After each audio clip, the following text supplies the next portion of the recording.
Welcome to the Level Up Life podcast. I'm your host, Scottie Hobbs, and welcome to this episode. Today, we're going to have a conversation with Craig Holliday.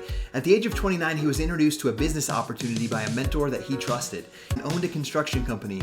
He went on to build a team of 80,000 people and earning over $1 million a year within 3 years. He has lived his life consulting and ministering to men across the world. Craig, welcome to the show.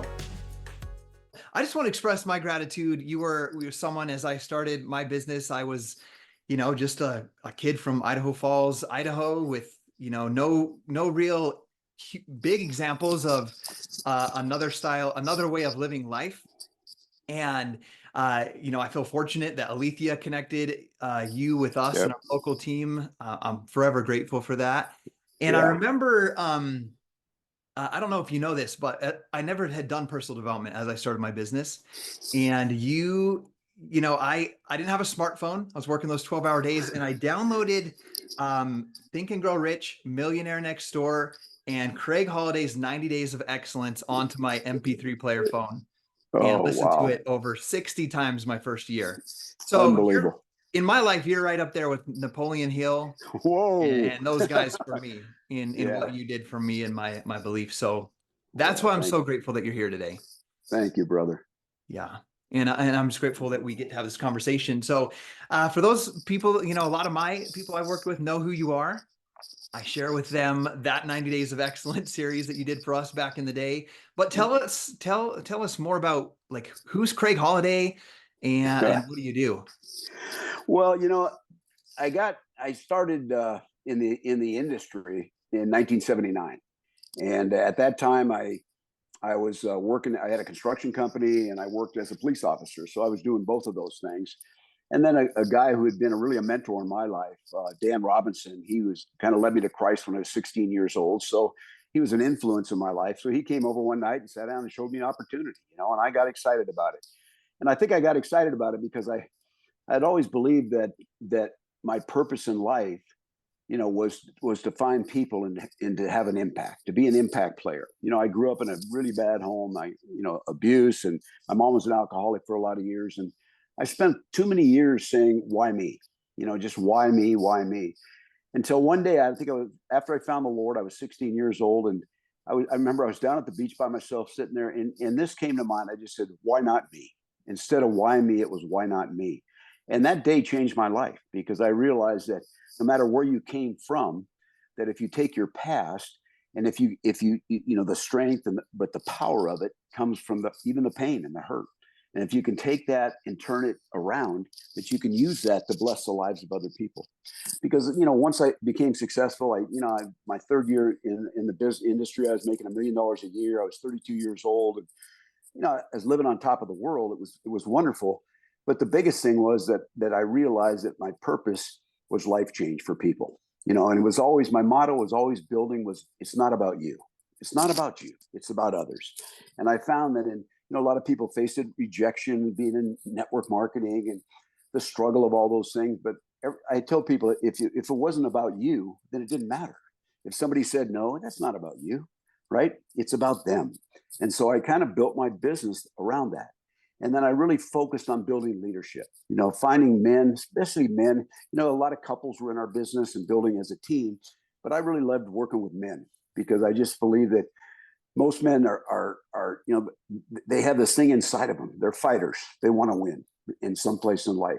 I think the greatest bond that people make are in military, athletic field, even in law enforcement, where you got to depend on somebody because it could be your life. And so men have this innate desire inside of them for greatness. But if they don't find a way to accomplish that, they begin to just live in the past. They live in all the sorrow of their life. And then it turns to alcoholism, all the bad things. But you give them a chance to win, give them a chance to say, hey, you can change your life. You can make a difference. You can, doesn't matter where you came from, it's where we're going. So I spent 30 years building that. I had 80,000 people on my team. But I tell people what was fascinating about the 80,000 people that were built on my team.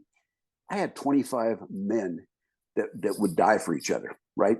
Yeah. My sponsor, I remember when he shared the business with me, he said, you got to find 6 men that would cut off their right arm for you, but you got to cut them both off for them. And when I started building those kind of relationships, those men just built loyalty, and then they found their own purpose and their own passion and their own desire, just like you did. And once they found that and a place to go, then they realized that, the sky's the limit. I can accomplish whatever I want. So my focus was always on life change. It wasn't on, I taught the ins and outs of the business, how to build, but the biggest thing was building generational leadership, digging deep and finding those men that you called out, because people want to be called out. And so, I spent 30 years doing that. I ended up kind of walking away from that business. And then I took a consulting business. I work with you guys, and because I had the desire, I understood how to build a business. And I found these companies, a lot of them were just product focused. Like when I first went into Beachbody, you guys were working out and everybody knew how to do that. And P90X was crazy. But I said, but how do you build a team? How do you find people and embed that passion in their lives and stuff? So I found that it worked, right? So, I started seeing the success and having that opportunity. So that's what I did for the probably the next 10 years, was just working. I worked with Beachbody. I worked with a company called Secret. I worked for a couple of years with a company called Sunrider. It was all the same thing. It was the people in the field that didn't understand how to build a team, how to change the hearts of people. And so that's what, that's what I spent my time doing. And then, I kind of came up here and kind of semi-retired. I mean, I love being on stage. I love speaking because I felt like I could impact a large group. But I like what Maxwell says, when Maxwell says, you want to grow, you train the masses. You want to exponentially grow, you train leaders. And so that's always been my focus. And that's what I really continue to do even now. I love that. So you're in your 70s now, as you're sharing with me. Yeah, no real retirement because you love what you do and Right. continue to find some leaders to build and serve Right. in your ministry. Right.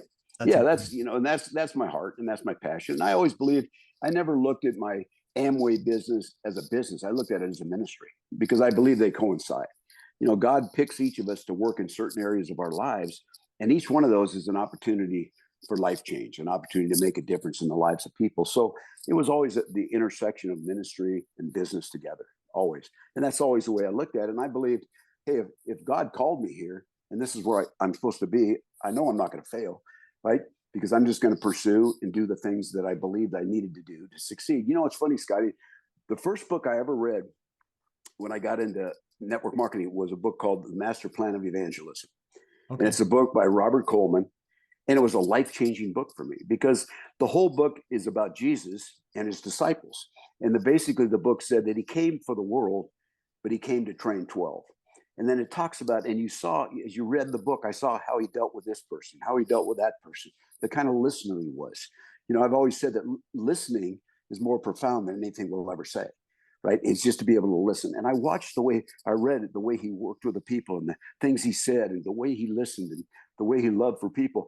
And then just the plan he had to take those 12, because he knew I had 3.5 years. And after 3.5 years, I'm gone, right? Yeah. So I need to embed in these people the same love that I have, and the same love for people and the same love for God. And he was able to do that. So after reading that book, I go, this is what I got to do. I got to find my 12, right? And then I got to spend my life, sharing with the masses, speaking on stage, thousands of people, but yet I got to find those 12 that know me inside out, that I can be accountable to.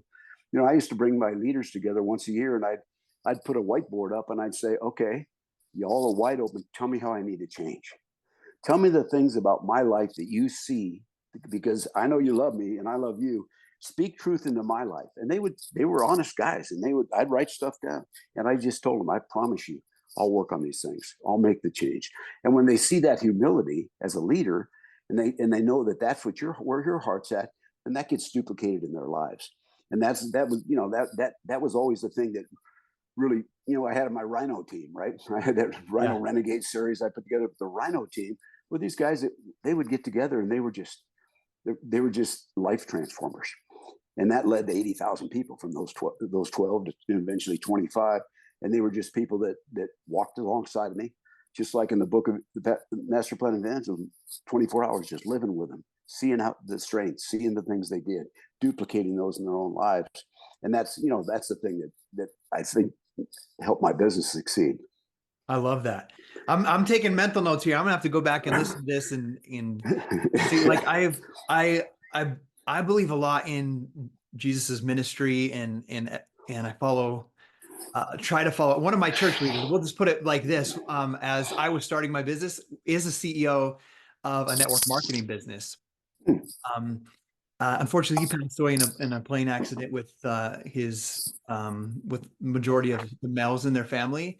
But one Oh, of the things I remember him telling me is like, to build your business, like just follow the scriptures, do what Jesus does. He has his 12 apostles, and he has that leadership, and shares a message, and every answer you'll need. He wasn't a big believer in personal development books as much as I am, but he's like, all you need is the scripture. Like, follow what is taught in the scripture and you'll be able to build your life and your team. So it was kind of cool to hear you say that book taught you very similar principles. oh my gosh. I just read a quote by Dallas Willard in a book I'm reading. My son sent me for my birthday.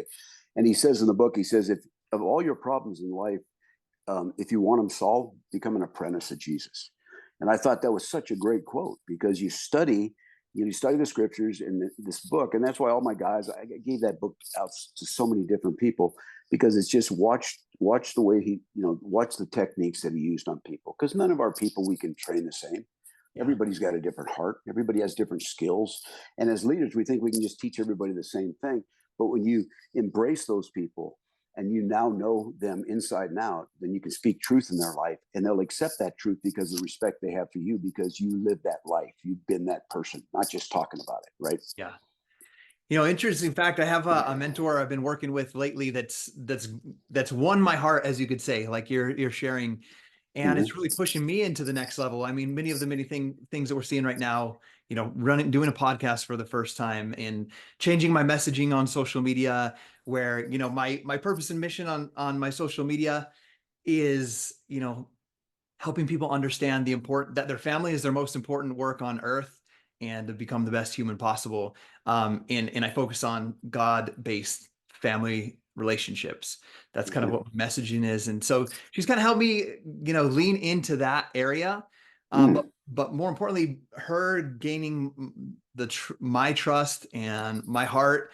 She's really called me out on things where I've needed to grow in Mm. my business. And I feel fortunate for the team and the business that we've grown, but just between me and you and people that might be watching this, like, I've very much been a lone ranger. Mm. Like, I care deeply about people, but it's like all people, where I Right. don't let too many people in very Mm-hmm. close to me. And I am someone who I'm naturally very introverted. And Okay. so, like, as a kid, I would, throw pitches in my backyard and I didn't need to see anybody. I would play my guitar in my room. I wouldn't need to see anybody. So I found myself in my business, even though we were seeing success, just locking myself in my room and working, but not connecting like I need to. And so Mm-hmm. she's been that person for me too. That's like, you need people, and this is where you need to change, and so It's that's been a awesome. powerful thing for me. So I'm excited, that I have a mentor like that in my life, Mm-hmm. Mm-hmm. challenging me to that next level. It's amazing. I think about when I first got in the business, it was really hard for me because I was a fixer, right? I wanted to fix people's lives. And part of it was because my mom was an alcoholic. She drank for 30 years. She was living a destructive life. And as her son, I wanted to fix her all the time. I Yeah. always wanted, Mom, you got to change. You got to change. And so I realized, and this was a lot of therapy I ended up going through to find this out. But when I got in the business, I wanted to fix everybody's life, right? And I'm trying to throw out good stuff to everybody, but realizing that some people just don't hear it, right? Yeah. And I remember when I used to speak on stage, I would speak stuff that was kind of deep and truthful. And a lot of times it was spirit Christian oriented stuff, but it didn't say that, right? But it was there. And then I realized a lot of the people out there, they don't have the ears to hear. They're not going to hear that message. But then there's always that person who'll come up to you afterwards and say, you know what, Craig, I got what you said. I heard what you said. Yeah. Bingo, right? That's the person. And so I finally, man, it took me a long time in the business to realize I can't fix people's lives. They got to make a choice. And it was Yeah. hard as leaders. We face that all the time as leaders. There's people on your team that you love and you want to see grow and change. But until they make that decision, and they become authentic and they're willing to be honest with themselves in their own life, until they come to that point, nothing's going to change. Yeah. Nothing's going to change. And so that became real frustrating. I had to get over that. And some of the mentors I had really helped me get through that. But that's a struggle. That's a big part when people get in, because that rejection of, gosh darn, I remember this is crazy. I remember writing letters, right? And when people would quit my business, I'd write a big long letter to them, and then I'd meet them for lunch, and then I'd try to talk them into being back in the business. And I tell people all that did was cost me hundreds of dollars in lunches over the first year, and it didn't make any difference at all, right? I Yeah. couldn't get them back. And so I finally had to come to God, you got the people. I know they're out there. Those that want to hear are going to hear. And those that don't, no big deal. It's not Yeah. about you, right? And then being faithful in your mission and your ministry, and trusting that as you put in the work, did your activities, your work that you need to do, that God would help align the right people for you, right? Man, Absolutely.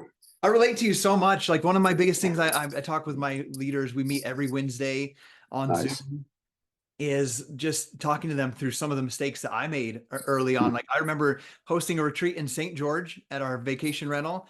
We had our house and a neighbor's house, so I had about 50 people there, and I had 3 people on my team that had earned over $1 million in their business, multiple elite coaches. Awesome. And but the lesson that I was teaching them was that I found that I had these incredible leaders there, but also anybody from the team that wanted to come. They had the option to pay in income, and some earned it.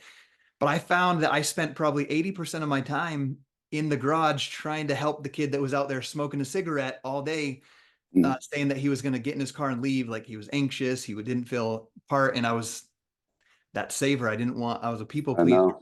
And I don't want to say wasted, because I felt like I did give value to his life in some way. But I had these incredible leaders there that I didn't Yeah. sit on the couch with and talk about their next level of their life, and their next level of impact. So that was a huge lesson for me too, is finding those 12, and making sure that I'm working hard with those people. Yeah, it's a the kind of heart you have, Scotty. I just seen it through the years as I watched you, and I know you love people, and you want to see their lives change and grow, and marriages get better, and be better dads, and all those kinds of things. And it's so hard because you put the words out there, and you just want everybody to respond, Yeah. but you also have to have boundaries, right? We have to have boundaries, and that's a hard part of the business, is when to say no. And Yeah. sometimes no can be every bit as strong as a yes. And you can be a yes guy. Hey, you need my help? Yeah, you need my help. Even people that haven't earned it, in a sense. I remember wanting to get time with one of a guy came in to speak. He was a diamond. I wasn't a diamond yet in Amway, and he came in to speak. And I said, "Hey, can I get time with you?" And he goes, "When you earn it." And I walked away saying, "God, what kind of guy is he? He doesn't care, right?" There's 1,000 people at the meeting. Can I get time with you? Yeah, when you earn it.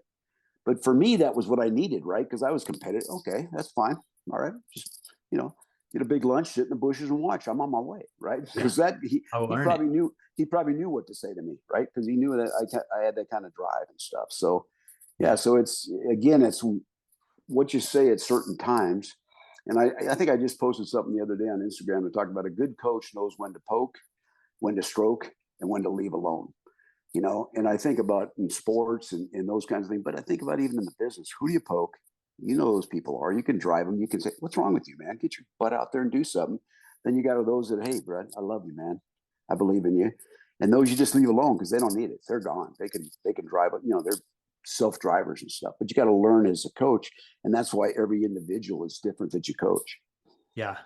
I think that might be one of the most challenging things, is we love people, but every single person is different on what motivates them, what drives them, what affects Absolutely, them emotionally. So it's absolutely. definitely it's a lifelong mission. Hmm. You know, Definitely. you were talking about how you speak to an audience, right? And hope that everybody catches some sort of wisdom, sort of advice, but there's that person out there in the audience that just gets it, that gets Right. that deep message that you want to share. I have to share with you, we were on a cruise, a reward trip, and you were speaking at that trip. And I don't think I've ever told you this before, but you were on that stage, and you like looked across the audience, and you're like, there's people in this audience that are going to build the biggest businesses in Beachbody and become millionaires. And I felt like you looked right at me. And so you were that That person was for that me. was in Atlantis, right? It Atlantis. wasn't, yeah, in Atlantis. Remember Yeah, that? that was where it was. Yeah. My first Yep. Success Club trip. Yep. Yeah. So, I mean, that was a powerful moment for me, where you breathed that belief, even though I wasn't that one working so much one-on-one yet with you, like I was able to do with Alethea and later on. So Hmm. Thank you. You have always done incredible at what you do. One other thing before I ask the next question that I was thinking about, I had a shower right before I got on this Zoom call with you today. And I was thinking about the time when you were telling a story about, you'd built your business and your son was swaddled up and you got to just sit at home and hold him. And I only had 3 daughters at the time. And that became you just sharing that story became a dream for me, Mm, and I was like, I'm going to do that. that's And, awesome. it was just a few months after, or a year after I made this my full-time job, where I left my job, that my first son was born. And I remember just sitting there and like, this was You once did a it. dream and now I'm living it. So Yeah, yeah. Well, I mean, thank you. that's the thing. You speak, you put those things out there, and because I'll be honest with you, there weren't many times I've spoken through the years, and I've spoken to thousands and 30,000, that I ever really prepared that much. I would just pray, and I'd say, Yeah. God, I don't even know where I'm going when I go out here, but I just pray that you'll give me words, and I'd share things, and they'd be respond to them, but then people would come up and they'd say, you said this certain thing. I hardly remember saying it, right? Yeah. But they said that thing right there, just like the clothes and holding the little baby. I mean, you share those things because God says, "Hey, share this," right? And then Scottie Hobbs goes, "That's me. I'm going to do it," right? Yeah. So your words are never wasted.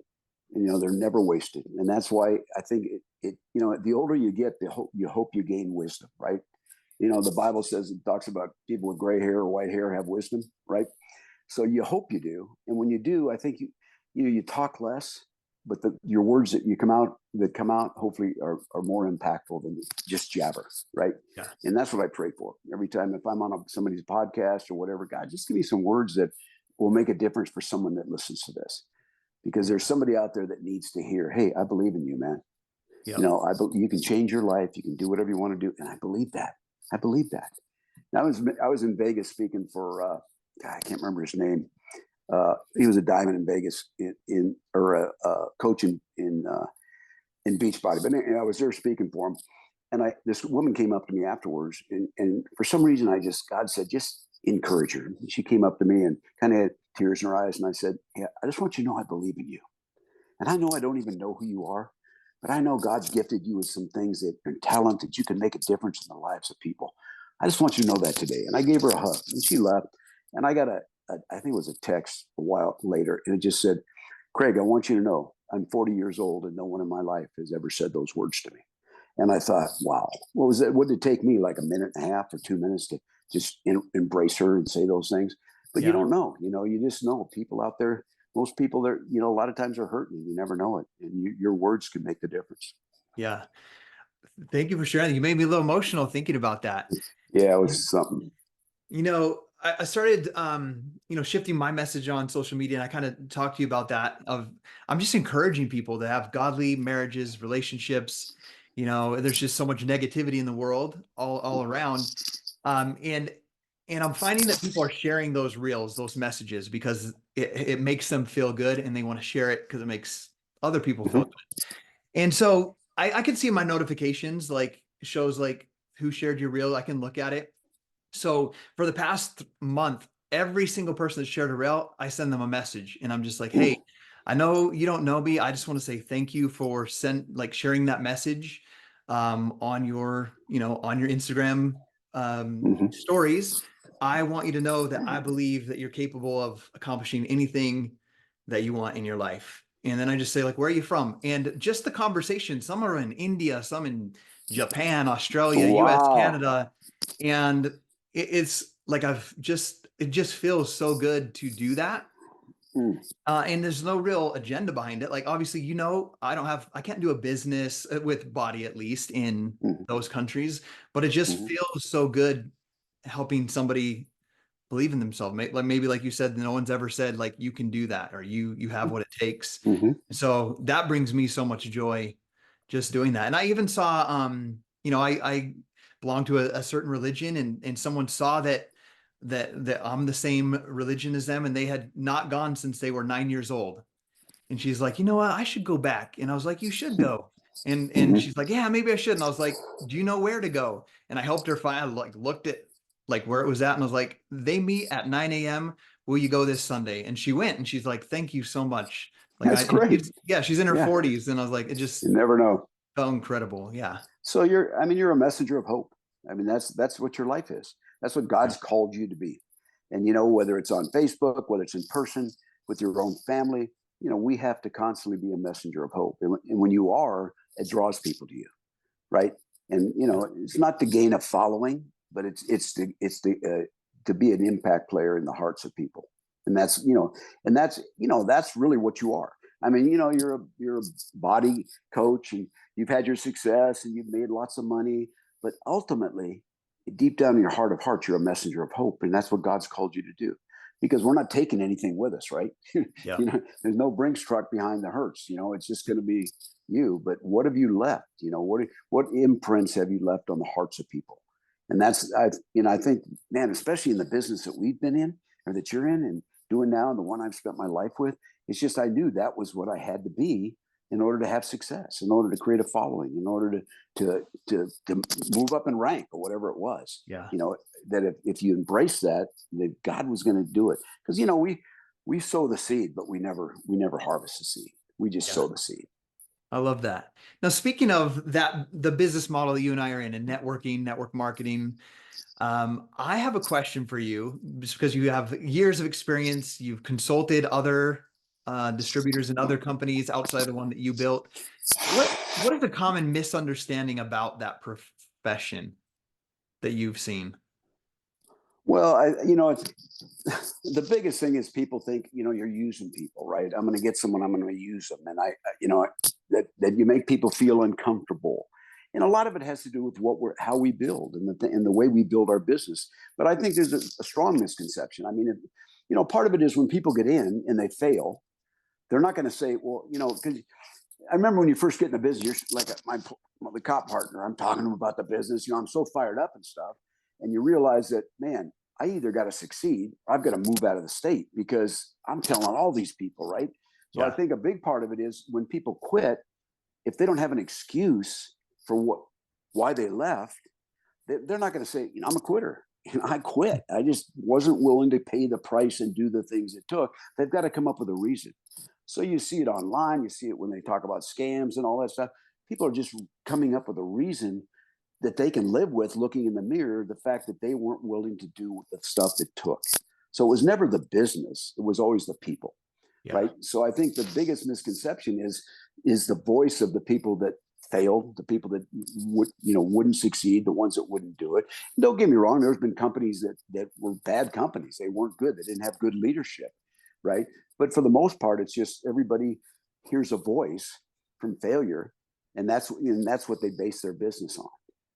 And then they think, oh, there's only a few that ever make a lot of money. Well, that's not true. We know that. I mean, I started at nothing, right? I passed people that have been in the business a lot longer than I had. So, that wasn't ever true. So I think the misconception is just a lack of understanding. I always said, Scottie, if you know what I know, you're in. If you know and understand what I know, you're in. No question about it. I used to say that when I was doing a presentation. If you know what I know, you're in this business because of what it offers you and what the opportunity is. But people need to get the knowledge and understanding of what it truly is. And I think if somebody will sit down with somebody like you or me and spend enough time really listening and understanding, that their whole idea will change. But that I think that's where it comes from. Yeah. Thanks for sharing that. I think there's also, just as you're sharing, I think there's, there will be people in any business, whether it's in a network marketing business or some other business model, where someone could be too pushy or standoffish.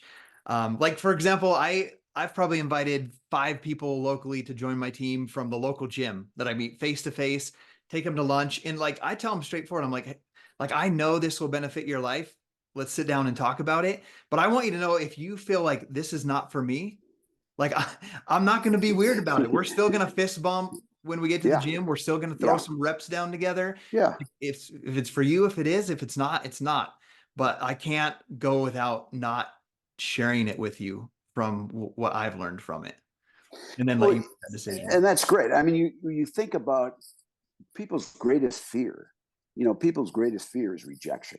I mean, that's more of a fear than death, right? For people is facing rejection. Well, when you get in the business, we just set you up for that, right? We set you up for that. I mean, you're going to get rejection, and you try to tell the people that, but a lot of it has to do with how big's your dream. It comes back to the dream. That dream has to be so strong and so powerful that nothing else matters around you, right? And if somebody doesn't have that and that desire and that, whether it be for a bigger house, whether it be for to hold your kids in your arm and be home and not be a working dad, whatever it is, if that dream isn't powerful, and that's why we tell stories, right? I think telling your story, telling the stories of people's lives, stories change lives. Knowledge doesn't. The comp plan doesn't change lives. What changes it? The stories of people saying, "You too? I thought I was the only one." Yeah. Right? "You too? I thought I was the only one." Because when people feel that and understand that, there's hope. There's hope, and then and your life gets to be that. And you never know with the guys in the gym, man. Because believe me, I always knew I planted seeds. Right? When I walk out the door, I would always just grab the doorknob, and in the back of my mind, I'd say, "Lord, whether they ever get in my business or not, help change their life. Help them to see the strength of who they are and the image that God created them in." And I'd walk out the door. And I if they love got that. in, great. If they didn't, no way. But I just knew that we were truth speakers, right? We were giving them truths about their life. And if they would, grab them and absorb them and change, great. If they didn't, there's not. That's not our responsibility. We're sowing the seed. We're not harvesting, right? Yep. So thanks for sharing that.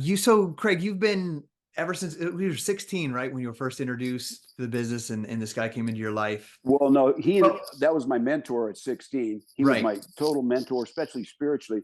And then I was 29 when he came back and showed me the business. Okay. And that's the same person, right? Yeah. So that's just like you were just sharing. He planted a seed in you, with no agenda other than helping you improve your life, see Right. what you were capable of. And that seed was harvested later as you became a part of his team. Obviously, it Right. wasn't his agenda, but he was just there to serve and guide you. And you had built that. He had gotten into your heart. Right. Right. So, Yeah. And he was really a guy because I never really had a father in my life ever. So he became that like a father. And he was older than me. We'd go hunting. We'd do all kinds of crazy. And so the minute he said, I want to sit down and share something, I was wide open, right? I'm going to listen. I don't know if I'm going to get involved, but because of who he was in my life, I was willing to listen. And then, to know that I could still work with him in a business so it was his life in my life together, and him as a mentor, and the accountability that he was, and the authenticity of his life that really attracted me to get involved. I love that.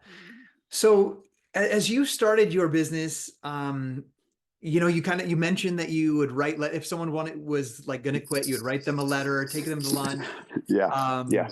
What were some of like what was a really hard challenge that you had to overcome in business, whether it was in the first year or later on in your life? What's a hard challenge that you had to overcome? Well, I think if I go back to when I first got in the business, from the business side, it was that whole idea of trying to, I wanted to be responsible for changing people's lives. I wanted to take that responsibility on, and it was exhausting. I mean, it would kill me. I mean, it would really kill me if I had somebody I'd worked with, and I felt like it had an impact, and we started to make movement forward, and all of a sudden they were just gone or something. And then, or I had a guy who was he was the best recruiter, the greatest guy, but he drank, and so every time, and he would get out, he would stop drinking, and then every time he would get close to success, he'd sabotage his life, and he'd go and drink. And he was one of my closest friends in the world. He ended up hanging himself and committed suicide. And I had to speak at his funeral with his two beautiful sons sitting in front of me. Broke my heart, killed me, because he just that disease destroyed his life.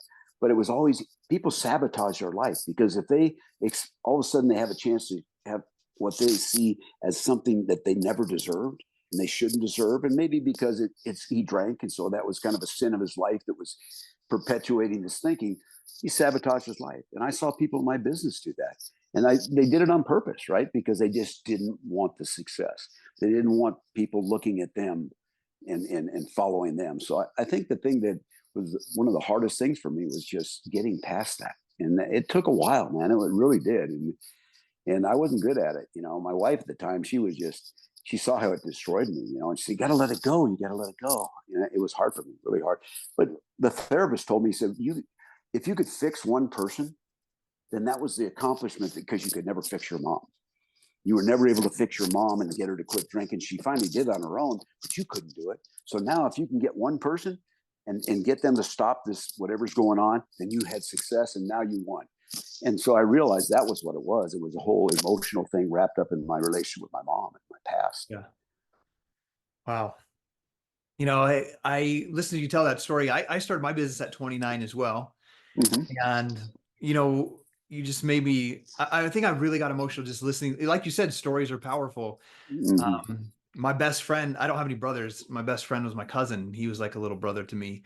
And, you know, I would do everything I could to try to get him to come work out with me, go ride bikes with me.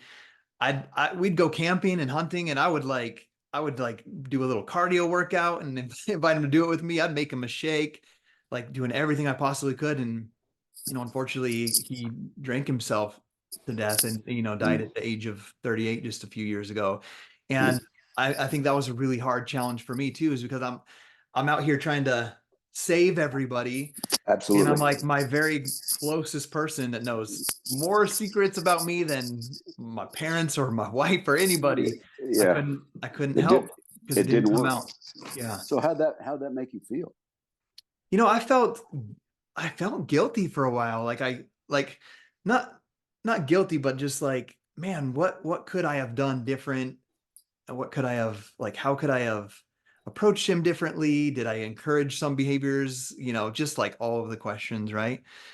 So it's just one of those things where it just reminds me of like how valuable this life is, like seeing him lose his life at that age, and just the importance of just trying your best to be that example to other people versus trying to force or tell somebody to change what they need to change. Mm-hmm. Mm-hmm.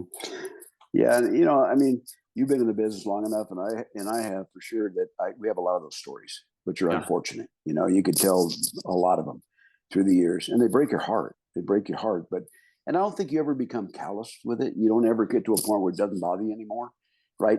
Like when I was a cop, it didn't matter how many times I saw someone who had died or whatever happened. It never, I mean, it never felt callous. It always hurt, right? It was painful. And so, I think even through the years, as much as I grew and became successful and hopefully matured as a leader, it still always bothered me. Still hurt. Yeah. That's part of being human, I guess, right? Yeah. Yeah. God's given us those feelings. And, guys like you and me, we feel deep too. And I know, and it's a difference. Some people, they can brush it off a little more. People like me and you, we feel it. Yeah, I feel it pretty deep. So, Yeah, I know you do. well, let's get on a little brighter question here. What's been the favorite part of your what's been the favorite part of your career? I guess, it's I remember when I first started speaking on stage, I'd see people sitting in the very back row, right? In fact, the first event I ever went to was in Portland, Oregon. I sat as high as I could, right? I mean, I had these shoes on that had holes in the bottom. I sat as high as I could. And I watched this person on stage speaking, and I thought, God, I got to be on that stage. I want to be there so badly. But I found as I got older, and my greatest accomplishments were, I wanted to be the guy in the back now and see my leaders on stage. Right. I always felt like eventually I want to be sitting back there looking up on that stage and watching people's lives and watching them share. So I think my greatest accomplishments were seeing those people and to see what they had accomplished and the things they did, because maybe I had a small part in it. But the greatest blessing we have, Scotty, is we sit down with people day one and we see the condition of their life, and we see the struggles they're going through, and we see the bad mistakes they've made. And we sit with them at that time, and we become that hope to them. But then we see them grow, and we see them change, and we see, whether it be financially or whatever, but more than that, the people they become. And we got a chance to watch that, from like harvest that, right? From an egg to the hatching of it. And so I think the greatest thing was I would sit on stage, I would sit up there and I'd watch my leaders on stage speak. And I know the people in the audience are thinking, that can't be true. But see, we got to see it. And that was our blessing, right? We got to see it. And I just think of a couple stories of certain people that in a trailer park, a guy I met on the road, and a trucker, and lived in a trailer park with 6 kids. And I went to his house, and he was so broke, and he ended up building this huge business. And I saw his wife on stage with a beautiful gown on, and he had his tuxedo on, and his kids were standing next to him, and he's sharing a story about me meeting him on the side of the road. And I know these people think this guy made this up. This can't be true, but I knew, because guess what? I was there. I got that blessing of watching. So my greatest achievements in the business I've been to probably the top resorts in the world. I've been on private yachts. I've had all the cars. But my greatest thing was to sit in that audience and sit in the back row now and see our leaders move up, and to know that you had a part of that from day one. And those stories, you got to be intertwined in the life of those people. That was always the greatest thing. I think that's a huge piece of wisdom for anyone that wants to build a business, is going back to what you've said a few times on here. It's not about you, it's about the people that you have impacted and seeing the changes that they make.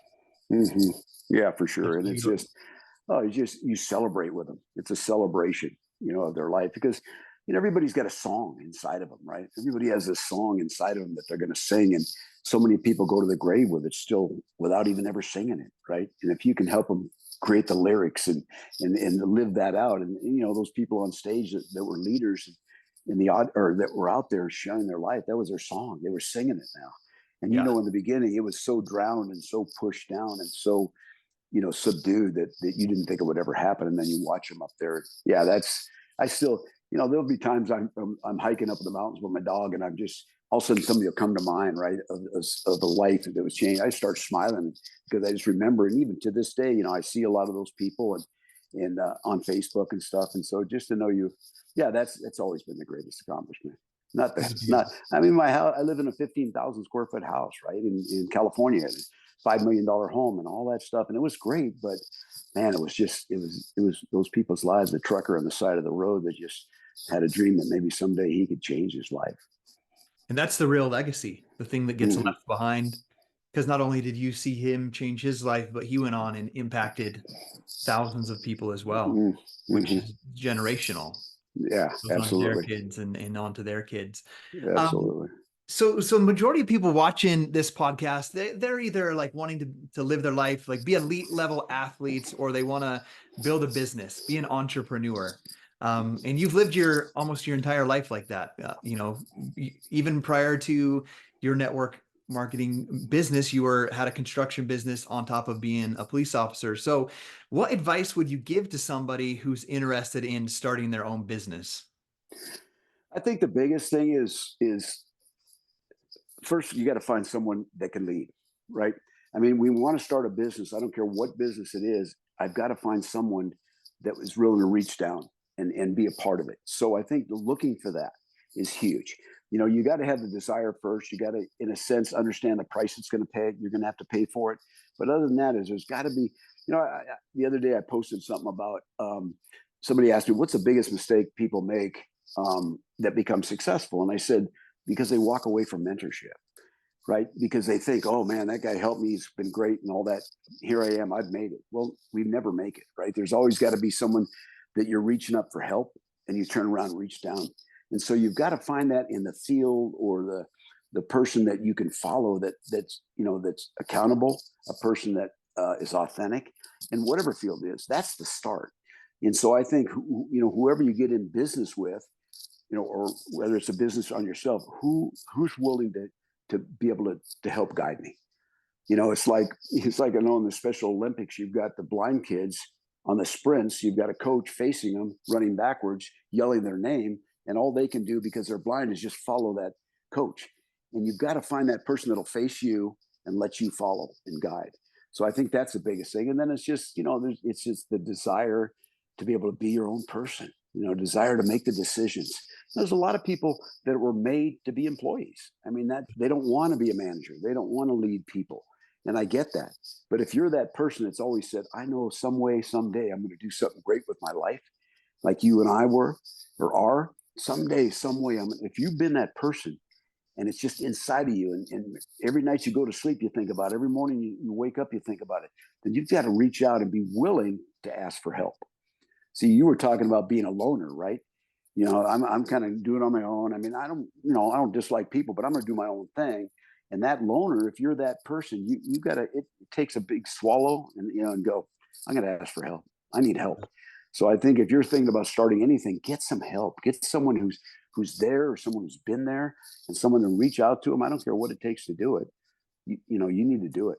Yeah. And I think a lot of times there might be a misconception that someone that is successful, that's built a successful business or company, that they're too busy. But what I've often found is, as I connect with other business owners, whether they're locally or online, they're like the most willing people to give advice and Hmm. help other people.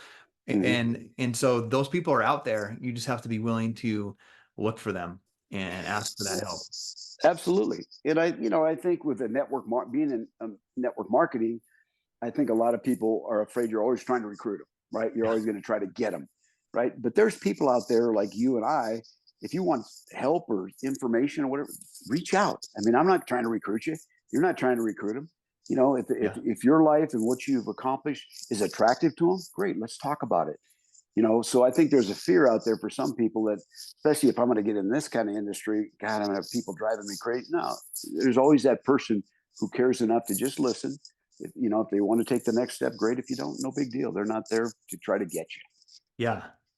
I love that. I was chatting with the guy you mentioned before. His name's Nate. So he's the former NFL player. Yeah. I love it. He's got this mission to he had people in his life that just poured into him when he needed it, when he lost his dad. And so he's that for these young kids. And he knows how to connect people to D1 colleges, and he's got connections in the NFL. Cool. And so he's on this mission. He's like, there's just so much raw talent here in Southeast Idaho, but no one really knows how to develop that talent. And I'm here to do that. And so even today after my workout, we sat for an hour in the back of the gym, and I'm like, okay, he was asking me questions. I'm like, this is what I do. Like, this is what I do on my Instagram. This is how I meet new people. And I like showed him how to connect with other, people who are posting in Southeast Idaho so we can expand it. And like you said, I'm not doing that because I want Nate to join me as a body partner. Like Right. I want him doing his mission, and I Absolutely. want to be his friend because he's someone that's, ambitious, driven, goal oriented, family valued, that I can just be friends with, and we can push each other in our respective fields, right? Absolutely. And I think that the thing we talked about earlier about what is the misconception of the business is everybody thinks you're after everybody. You're just trying to get everybody, right? And that's not Yeah. true. Because I always realize that first of all, I'm not going to get everybody. Second of all, there's only those that have been chosen. I'm just going to find the chosen ones, right?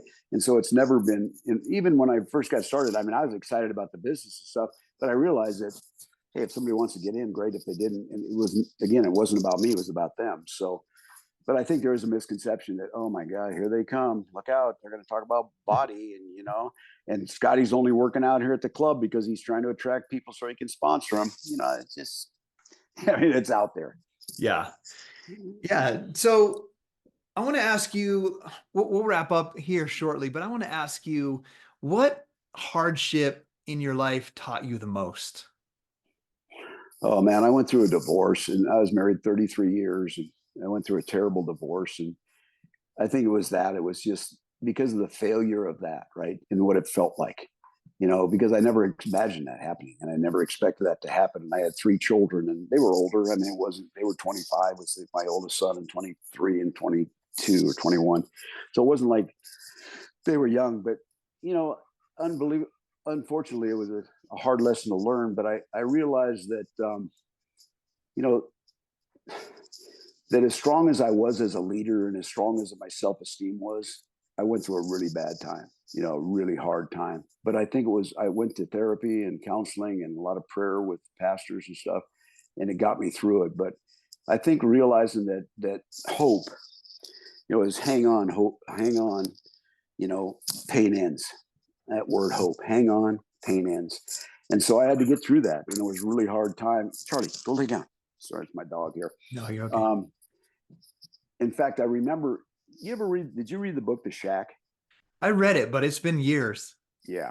But anyway, the author of The Shack, and the story is amazing of his life and stuff. But I remember just watching that and that it was kind of a reconciliation and a forgiveness. And so I had to forgive myself, forgive myself for getting divorced, forgive myself for things that happened and those kinds of things. So I think the hardest thing was feeling failure, feeling like I'd messed up, but also feeling the whole idea of God's forgiveness, and having to hold on to it like I never had to before. I never had to be that focused on the forgiveness of God, Yeah. And so I think the pain of that was just, but anyway, I was going to say the Shack, after reading the book, I wrote a letter to the guy saying, I'd love to get together with you and talk to you sometime. And I think I wrote that in just a real emotional time. I said, I went through a divorce. I'm going through a divorce and I'm at the lowest point of my life and all this stuff. And I sent it to him and, never heard back from him. So it was my birthday. It was 60th birthday. I was by myself living in this apartment and my phone rings and I pick up my phone and it's the author of The Shack. And he called me and he says, Craig, he goes, I got this gets me emotional. He goes, I got this email 2 years ago and I read it at the time, but it came up again on my email today. And I felt like I needed to call you. And it was unbelievable. I was just breaking down, but it was a God moment for me. And he talked about forgiveness because his book's about that. He talked about forgiveness and, God died for you and you are forgiven. And no matter what's happened in the past, you can be forgiven and you can, you're not a bad person. You can still be a leader. You can still do those things. So, I mean, by far that was my toughest time and learning what forgiveness really was, but embracing it because it's there for us, for each of us, but we have to embrace it and own it. Yes. And I think there's so many people out there that need to hear that. Even hearing this right now, like you're not a bad person. We've all made mistakes, every single one of us.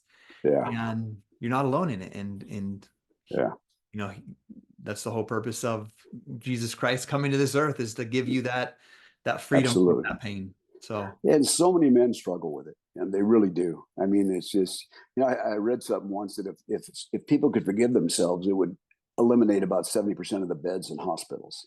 Wow. Because a lot of that is just psychological pain and a lack of forgiveness and stuff. Yeah. And it also made me more forgiving.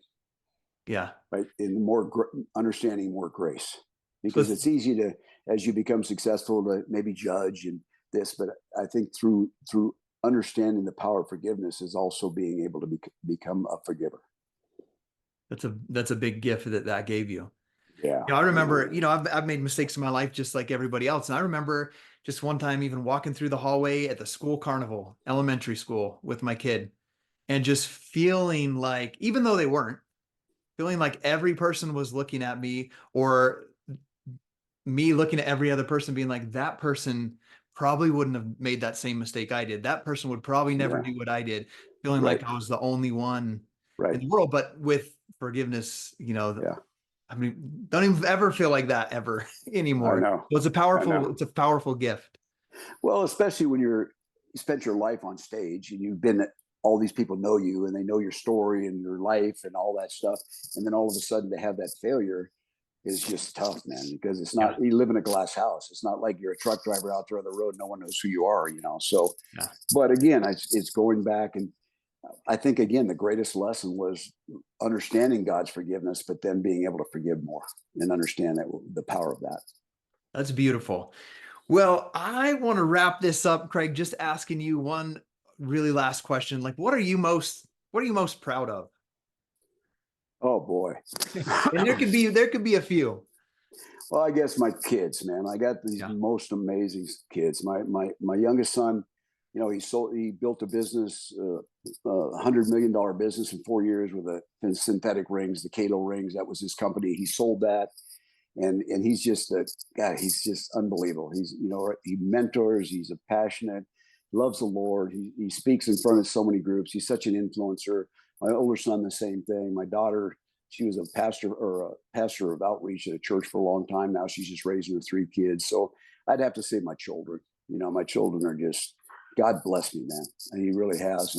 And they're just, all 3 of them are just, they're madly in love with the Lord, and they married fantastic people and stuff. So I would have to say that would be my greatest accomplishment.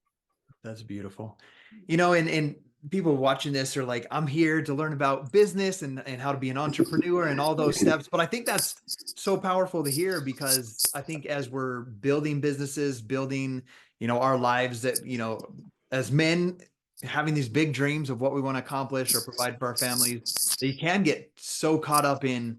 I mean, it would be easy for you to say, I was so proud of myself to come from the situation I did, with alcoholism in the family, to building this team of 80,000 people. Like, I'm so proud of, are making $1 million a year at year 4. Like, that's, I think, what people like that want to build a business. They're like, that's what they're aspiring. I want that huge team. I want that $1 million or whatever it is. Yeah.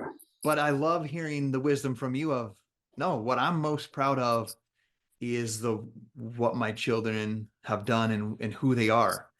And I can tell you that stems from your example. They've seen you, become a person. Well, they're entrepreneurs, that's for sure. They all have their own businesses and done phenomenal with that. But, I think part of it is, we're to bless our children, right? That's what God's told us, because you either bless them or they're cursed, and the curse is 7 generations. So coming from where I came from, I would have never been able to do that, right? I never would have had the skills or the authenticity or the passion for God and the relationship I had with him. I would have never had that if I hadn't changed. And so I realized that my greatest blessing was that I was able to bless their life. And I was the dad that did that.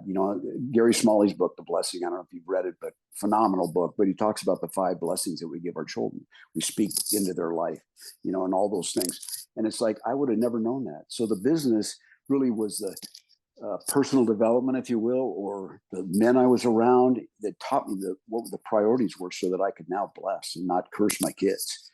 And so I think that it was me being able to overcome that, because I remember when my first son was born. I just remember, because I never had a dad. I don't know what you're supposed to be like to be a dad. I don't know how to be a dad, right? So I get him. He's wrapped in this blue blanket, and I take him and I go in the other room with him, and I put him I set him on the couch, and I go, God, I don't know what I'm supposed to do. I don't know how to be a dad. I don't know how to raise this boy to be a man and successful and God-loving man. And it wasn't audible, but it almost was, Scottie. I just heard God say, we got this. We got this. And at that moment, man, I needed that, and because of the people I was around and because of the influence they were in my life, especially with God in my heart, I was able to do that. And that's the greatest. That's the greatest. That's beautiful. Well, Craig, I'm so grateful for this time that we got to spend together. And I love it, buddy. I appreciate you even thinking of me, man. Yeah, you're one of the top on my list. No, well, thank you, and brother. I was so happy when you reached back out to me and said that you'd be on here. And I just want to thank you once again for, all right, my life is so beautiful because you were that person that helped me believe in myself. And just through you living your life and growing and showing where you came from to where you got, I saw that and I said, why not me? Like, good. Why not me? And so I'm grateful for that. And it's an honor. Well, you keep living that dash, buddy. You keep living that dash the way you are, because I'm proud of you, man. I'm proud of your family, and God just keeps blessing you, and just stay focused on that. Understand that, man. I will. And thank you for the legacy. See you later, Craig. See you, brother. Thank you for joining us on this incredible episode with Craig Holiday, and we hope that you enjoyed the content that we shared with you today and invite you to send this to some friends. We'll see you next time, and don't forget that your leveled up life is just a few decisions away.